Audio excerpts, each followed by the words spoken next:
बिस्मिल्लाहिर्रहमानिर्रहीम। नाज़रीन अस्सलाम वालेकुम, मैं हूँ इमरान वसीम।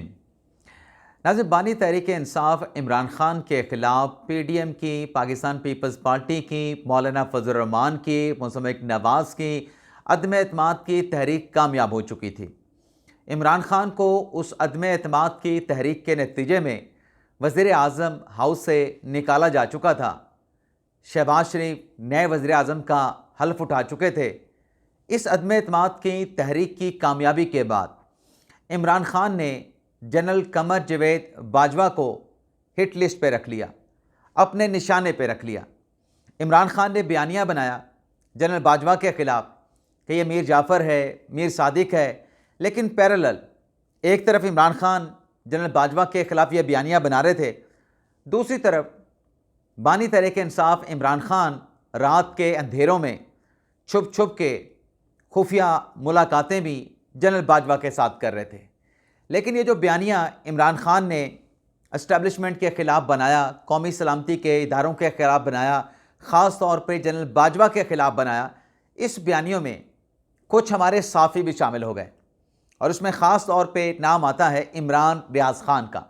बहुत सारे दोस्त हमारे कहते हैं वो साफ़ी हैं, लेकिन मैं ये कहता हूँ कि इमरान रियाज़ ख़ान को पाकिस्तान में ये एज़ाज़ हासिल है कि फ़ेक न्यूज़ तो पहले भी चल रही थी सोशल मीडिया पे, लेकिन उस फेक न्यूज़ को जो प्रमोट किया, जो दवाइम कहते हैं कि जो उसकी प्रमोशन एंकर इमरान रियाज़ ख़ान ने की, वो कोई ना कर सका।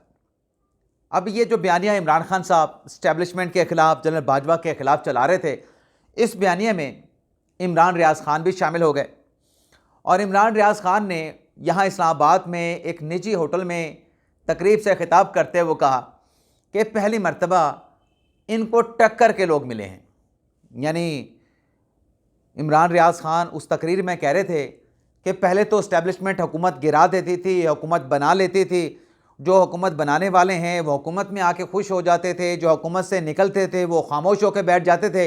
लेकिन इमरान ख़ान और बाकी हुकूमत से निकलने के बाद अब एस्टेब्लिशमेंट के ख़िलाफ़ जो बयानिया बनाया है, उसमें इमरान रियाज़ ख़ान ने कहा कि एस्टेब्लिशमेंट को टक्कर के लोग मिले हैं।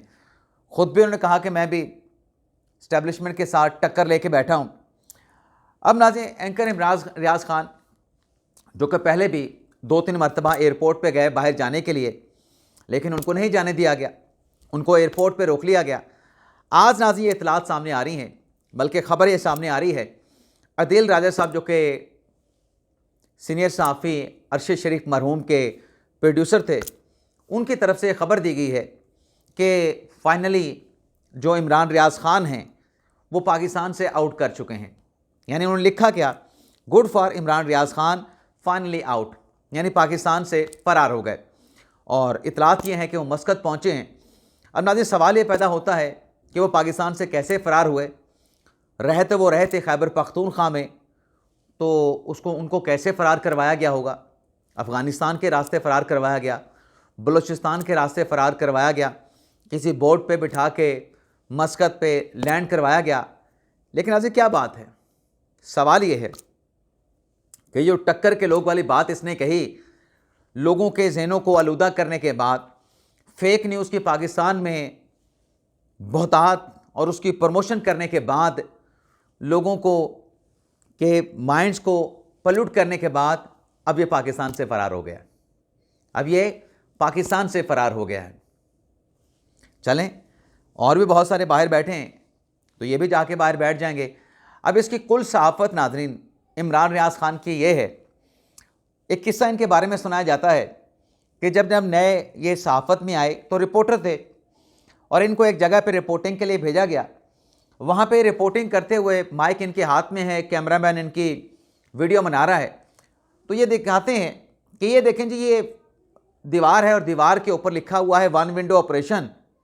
और फिर इमरान रियाज़ ख़ान कहते हैं अपने उस वीडियो रिकॉर्डिंग में एज ए रिपोर्टर कि ये दीवार के ऊपर वन विंडो ऑपरेशन तो लिख दिया गया, लेकिन यहाँ पे विंडो है ही नहीं।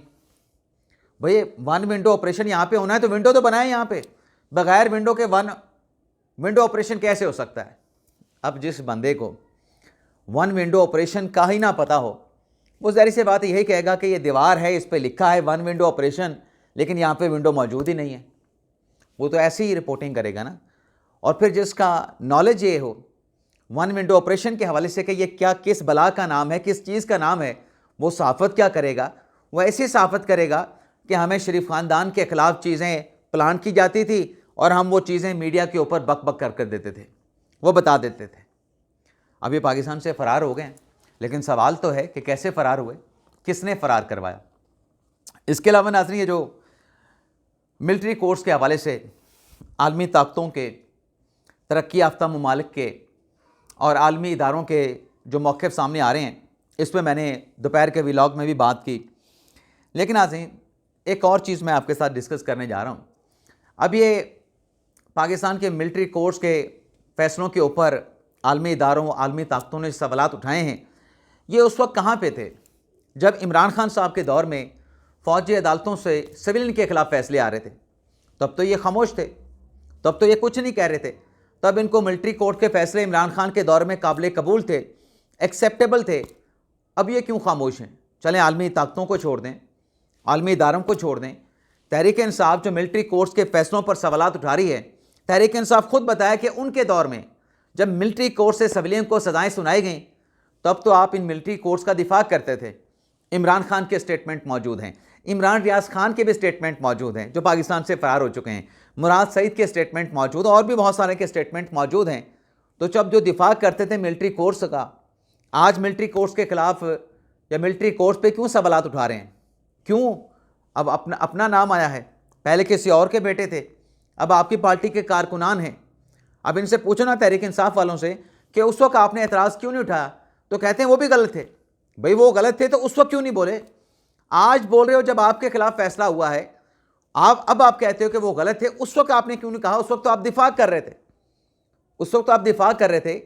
लेकिन आज ये जो आलमी इदारे और दुनिया के तरक्की याफ्ता ममालिक ये जो मिलिट्री कोर्ट्स के फ़ैसलों पर अपनी राय दे रहे हैं, अपनी तशवीश का इजहार कर रहे हैं, इनको इतनी जल्दी क्या है?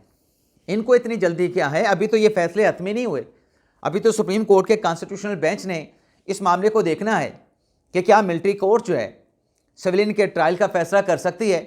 मेरी नज़र में तो मिलिट्री कोर्ट कर ले तब भी ठीक है, और अगर ये केस सुप्रीम कोर्ट डिसाइड करती है कि सिविलियन का ट्रायल ATC अदालत में होना चाहिए तब भी ठीक है, लेकिन डिसाइड तो हो, फैसला तो हो। लेकिन आज बात यह है कि अगर सुप्रीम कोर्ट ये डिक्लेयर कर दे कि मिलिट्री कोर्ट्स में ट्रायल ठीक हुआ, तब तो सज़ाएं हो चुकी हैं। लेकिन अगर सुप्रीम कोर्ट ने ये डिक्लेयर कर दिया, ये जो आज मिलिट्री कोर्ट्स के फैसलों के खिलाफ सवालात उठा रहे हैं, अगर सुप्रीम कोर्ट ने ये होल्ड कर दिया कि इनका ट्रायल दहशतगर्दी की अदालतों में किया जाए, तो फिर नए सिरे से ट्रायल होगा। ये सारे गिरफ्तार होंगे, जो इक्का दुक्का कुछ लोग रिहा हुए हैं, ये सारे गिरफ्तार होंगे, दोबारा जेलों में जाएंगे। तो ये भी ये जहन में रखना चाहिए। लेकिन ये जो बात की जा रही है ना हुकूमत के ऊपर दबाव बढ़ाने की, इंटरनेशनल दबाव बढ़ाने की, तो और साथ में बैलिस्टिक मिसाइल, पाकिस्तान के मिसाइल प्रोग्राम पे भी जो अमेरिका की तरफ से सैंक्शंस लगाई गई, वज़ीर आज़म शहबाज शरीफ साहब ने ये वाज़ेह तौर पे कह दिया है कि किसी किस्म का आलमी दबाव पाकिस्तान के एटमी प्रोग्राम, मिसाइल प्रोग्राम पे किसी किस्म का दबाव बर्दाश्त नहीं किया जाएगा। अब नाज़रीन, इमरान खान साहब ने जो मुज़ाकरात का प्रोसेस शुरू करवाया है, उस मुज़ाकरात के प्रोसेस पे ख़तरात के बादल कैसे मंडराने लगे हैं। जो एक ख़बर हमने आपको संडे के रोज़ दी थी कि आज के दिन इमरान खान का फ़ैसला सुना दिया जाएगा, तो फ़ैसला नाज़रीन सुना दिया गया है। इमरान खान और फवाद चौधरी ने दरख्वास्त दायर की कि हमें CCTV फुटेज फराहम की जाए। जो JHQ हमला केस में मेरे ऊपर फवाद चौधरी पे जो फर्द जुर्म लगाई गई है, उसमें कानूनी प्रोसीजर फॉलो नहीं हुआ। तो कानूनी प्रोसीजर क्योंकि फॉलो नहीं हुआ, तो आपको हम दिखाना चाहते हैं, आप CCTV फुटेज मंगवाएं, उसको देखें, उसका जायज़ा लें, सब वाज़े हो जाएगा। तो आज जज साहब ने इमरान खान और फवाद चौधरी की इस दरख्वास्त के ऊपर महफूज किया गया फ़ैसला अनाउंस कर दिया है। इमरान खान और फवाद चौधरी की दरख्वास्त जो है वो खारिज कर दी गई है। और इसी केस में JHQ हमला रावलपिंडी केस में एक और मुलज़म पर भी फर्द जुर्म आयद कर दी गई है और 6 जनवरी तक मुकदमे के समाअत को मुलतवी कर दिया गया है। लेकिन आज मुज़ाकरात के प्रोसेस में जो चलाकियाँ की जा रही हैं, अब वो हुकूमत से भी ढकी छुपी नहीं, हमसे भी नहीं, आपसे भी नहीं होंगी, लेकिन जो प्लानिंग है ना नाज़रीन, जो हिकमत अमली है वो ठीक है, आपने कर रखी है, लेकिन क्या वो सब कुछ इमरान खान के प्लानिंग और मनसूबे के मुताबिक होगा? इस पे नाज़रीन आते हैं। लेकिन आज मुलाकात का दिन था। इमरान खान ने पीटीआई के लोगों के साथ बातचीत की और बैरिस्टर गौहर अली खान ने बाहर आकर ये बताया कि इमरान खान साहब ये चाहते हैं कि मुज़ाकरात जो हम हुकूमत के साथ कर रहे हैं उसका टाइम फ्रेम होना चाहिए, यानी एक डेडलाइन होनी चाहिए। उस डेडलाइन के अंदर अंदर मुज़ाकरात जो है वो कामयाब हो जाएं या नाकाम हो जाएं, लेकिन एक डेडलाइन होनी चाहिए। ये जो नाज़रीन टाइमलाइन का तकाजा किया जा रहा है, किसकी तरफ से? पाकिस्तान तहरीक इंसाफ की तरफ से, यानी उस कमेटी की तरफ से, उस फरीक की तरफ से जिनके अपने रहनुमा का स्टेटमेंट रिकॉर्ड पर मौजूद है। मैं बैरिस्टर अली ज़फ़र साहब की बात कर रहा हूँ कि हमारी जो कमेटी इमरान खान साहब ने बनाई है हुकूमत के साथ मुज़ाकरात करने के लिए, हमारे पास फ़ैसला करने का अख्तियार ही नहीं। अब जिस कमेटी के पास फ़ैसला करने का अख्तियार नहीं है, वो हुकूमत से कैसे तकाजा करेगी कि आप इसका टाइम फ्रेम दे दें? मतलब ये है बैरिस्टर अली ज़फ़र साहब का ये कहना कि हमारे पास फ़ैसले का अख्तियार नहीं, वो इस मुज़ाकराती प्रोसेस में इमरान खान साहब को इन रखना चाहते हैं, इमरान खान साहब को शामिल रखना चाहते हैं। अब नाज़रीन ये जो बैरिस्टर गौहर साहब ने स्टेटमेंट दिया और फिर उसके बाद जो मैंने कहा कि अली ज़फ़र साहब का स्टेटमेंट है कि मुज़ाकरात का टाइम फ्रेम होना चाहिए। उमर अयूब साहब क्या कह रहे हैं? उमर अयूब साहब ये कह रहे हैं कि हम मजबूरी में हुकूमत के साथ मुज़ाकरात कर रहे हैं। भैया आपकी क्या मजबूरी है? मजबूरी नाज़रीन बिल्कुल है, साफ नज़र आ रहा है मजबूरी क्या है। मजबूरी ये है, इमरान खान की तहरीक इंसाफ की प्लानिंग ये है कि वक्त गेन किया जाए, वक्त हासिल किया जाए और किसी तरीके से 20 दिसंबर की तारीख आ जाए और इस दौरान कोशिश ये की जाए कि जो मिलिट्री ट्रायल है इमरान खान का, उस ट्रायल को रुकवाया जाए, इमरान खान का मिलिट्री कोर्ट में ट्रायल ना हो और तब तक ट्रंप साहब हलफ उठा लें और अमेरिका से इमरान खान साहब के हवाले से फ़ैसला आ जाए या टेलीफोन कॉल आ जाए और इमरान खान के लिए सब सत्ते खैरा यहाँ पे शुरू हो जाएं। तो ये पाकिस्तान तहरीक इंसाफ की प्लानिंग है। लेकिन नाज़रीन बात ये है, मैंने एक व्लॉग में जैसे कहा था कि ये मुज़ाकरात का जो प्रोसेस शुरू हुआ है, इसके कामयाबी के इम्कानात भी अपनी जगह पे मौजूद हैं और इस सूरत में कामयाब हो सकते हैं कि अगर पाकिस्तान तहरीक इंसाफ अपनी पोजीशन 9 मई के हवाले से अपनी जो पोजीशन है उससे अगर पीछे हटती है, लेकिन नाज़रीन तहरीक इंसाफ 9 मई के पोजीशन से पीछे नहीं हटती, तो फिर ज़ाहिर सी बात है कि मुज़ाकरात का नतीजा क्या निकलना है। लेकिन मैंने इस खदशे का इज़हार किया था कि ये जो पीटीआई के लोगों के इस किस्म के बयानात आ रहे हैं, इन बयानात के बाद तो ये मुज़ाकरात कामयाब हो ही नहीं सकते। ये तो खुद ही अपने हाथों से मुज़ाकरात का जो प्रोसेस है इसको दागदार कर देंगे, इसके ऊपर सवालात उठा देंगे। तो आज जो इमरान खान साहब के साथ मुलाकातें हुई हैं, इन मुलाकातों से अडियाला जेल में पीटीआई के रहनुमाओं ने खबर नाज़रीन क्या निकली है? खबर नाज़रीन निकली है कि इमरान खान साहब ने सिविल नाफरमानी की कॉल वापस लेने से इनकार कर दिया है और इमरान खान साहब कहते हैं कि जब तक हुकूमत संजीदगी नहीं दिखाएगी मैं सिविल नाफरमानी की कॉल वापस नहीं लूँगा। खान साहब अगर ये फैसला करें तो पहले पार्टी के अंदर तो समझा लें। शेर मरवत क्या कह रहा है कि अगर हुकूमत ने मुज़ाकरात का ग्रीन सिग्नल दिया है तो हमें सिविल नाफरमानी की कॉल वापस लेनी चाहिए, तो पहले पार्टी के अंदर एक बयानिया बना लें। दोस्तों, अब तक इमरान खान साहब ने जो सिविल नाफरमानी की कॉल दी है, यानी उसके ऊपर अगर एग्जीक्यूशन दी है, अमल दरामद का कह दिया है, तो क्या नतीजा निकला है? 0 नतीजा है। तो बेशक आप वापस ना लें, लेकिन हुकूमत ये ज़रूर आपसे कहेगी कि आप खुद संजीदा नहीं मुज़ाकरात में, आप तलवार लटका के सिविल नाफरमानी की मुज़ाकरात करना चाहते हैं और डिमांड भी रखना चाहते हैं, तो चलें ठीक है, इसी तरीके से मुज़ाकरात करते हैं। लेकिन नाज़रीन इमरान खान साहब ने जो और अगली जो चीज़ की है ना मुज़ाकरात के हवाले से, हामिद रज़ा साहब को इस मुज़ाकरात के हवाले से अपनी कमेटी का तर्जमान मुकर्रर किया है और आलमी अमूर के हवाले से बैरिस्टर गौहर अली ख़ान को, सलमान अकरम राजा को और शेख वकास अकरम को आलमी अमूर के हवाले से तर्जमान बना दिया गया है। यानी अब कौन से पाकिस्तान तहरीक इंसाफ के आलमी अमूर हैं जिस पर इन 3 रहनुमाओं को इमरान खान साहब ने पार्टी का तर्जमान मुकर्रर किया है? ये नाज़रीन वही हैं जो मैंने कहा कि इमरान खान साहब और पाकिस्तान तहरीक इंसाफ टाइम गेन करना चाहती है 20 दिसंबर तक। तो कर लें, आपने जितना टाइम गेन करना है। बेशक आरिफ अलवी साहब ये बयानात दें कि इमरान खान साहब के सितारे हरकत में आ गए हैं, इमरान खान साहब की रिहाई होने वाली है। इतना आसान नहीं है जितना ये समझ रहे हैं। बहुत सारी चीज़ें नाज़रीन, बहुत सारी चीज़ें हैं जो आपके साथ शेयर नहीं कर सकते।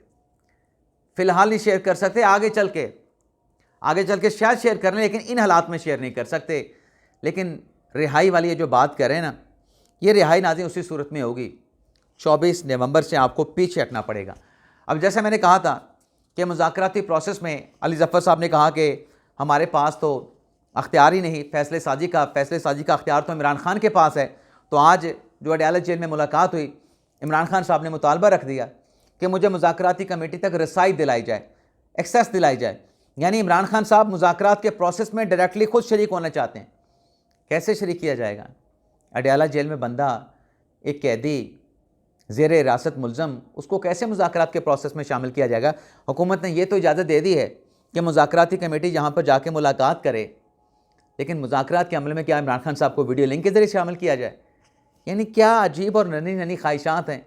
और फिर इमरान खान साहब कहते हैं कि मैं देख रहा हूँ कि आलमी सतह पर हुकूमत के ऊपर दबाव बढ़ रहा है।